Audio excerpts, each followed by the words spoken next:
is the model being lazy, or is it actually trying to do a really good job? So that could indicate the kind of agentic capability that all of these providers are trying to get to.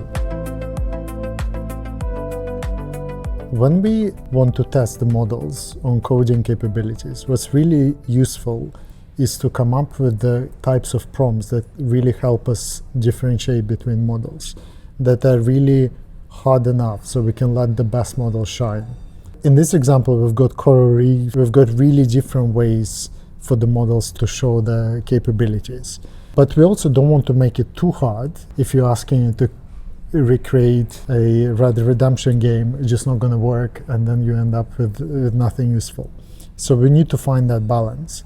So it's quite a long prompt, so we're asking for many different things, different types of fish in here, we're asking for varied terrain, we're asking for creating an interesting environment. It's quite a long prompt that you can read as well. When we create these kinds of outputs, we then look for examples where the models perform really well or do really badly. So for example, the kinds of things I care about is, did the model follow the instructions?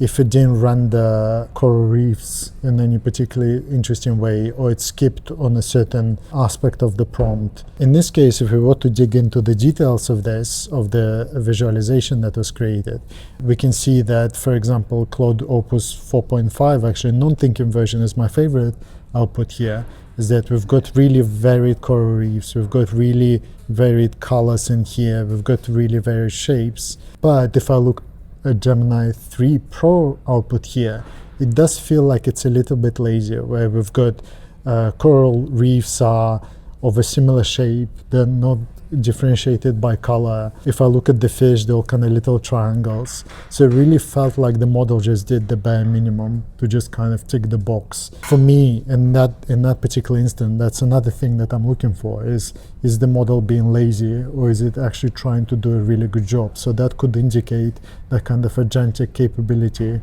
that all of these providers are trying to get to. Why would non-thinking be better than thinking? That's actually really interesting. That's not very clear, and it does vary a lot by the different model.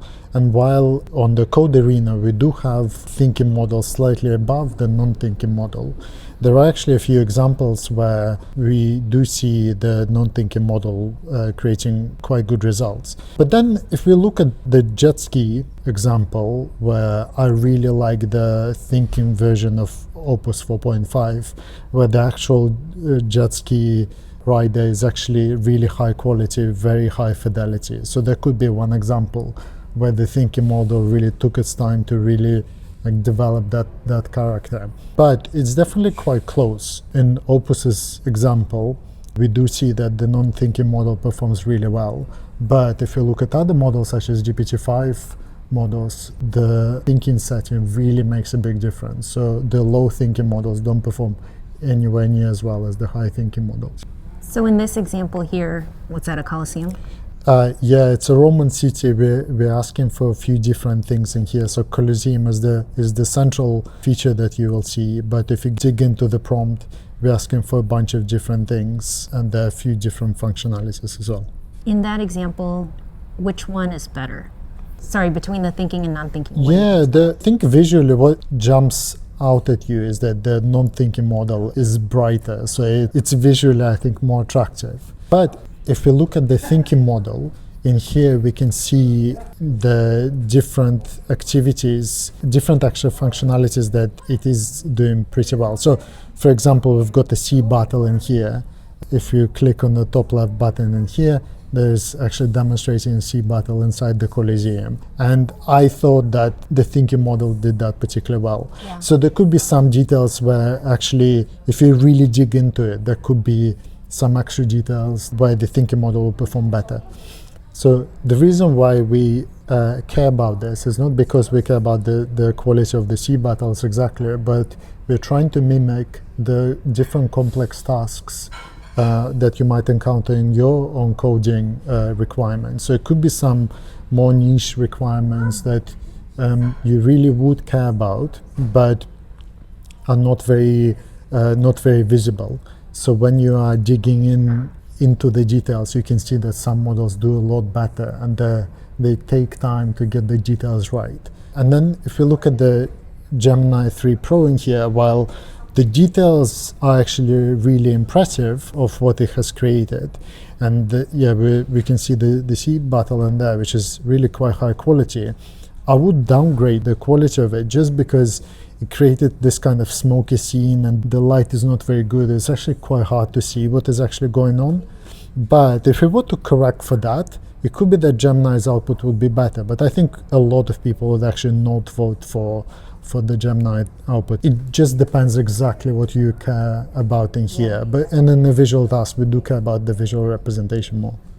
When you're looking at this prompt, what are the things that you use to judge how good it is? When I look at this prompt, what I really care about are a few different things. One is, does it adhere to my instructions? Has it done everything that I've asked for? And in this occasion, I think the answer would be yes for all of them. So, and sometimes you see the weaker models, the lazier models, they would skip certain things. Then the next point, once we've done the basic threshold, has it done everything? Has it done a lazy version of it? So, or has it really gone beyond the lazy implementation, actually done a good job? So one example here could be that if you look at the houses behind the scenes, then it could be that actually Gemini created much more interesting houses. There may be higher variety of them. The terrain is more interesting than, for example, the Claude Opus 4.5. So that could be an example of it actually going much further and generating high quality output. And then there's definitely a personal element of personal preference. Is the image brighter? Does it feel like it has a good design taste? These sorts of things also matter in judging which one is best. If you put quite a simple prompt, then a lot of the models do them really well, and you start judging on quite superficial things, which you kind of want to get away from. When I write these prompts, what I really care about is I want to really push the models to do their best, and we want to overload the models with different instructions, with complex instructions, to really give them an opportunity to shine and show how good they are at following instructions, at executing complex instructions. And that way we can differentiate between the models that do that well and not do that well. And that's really simulating what you would more likely do in your own real coding examples as well.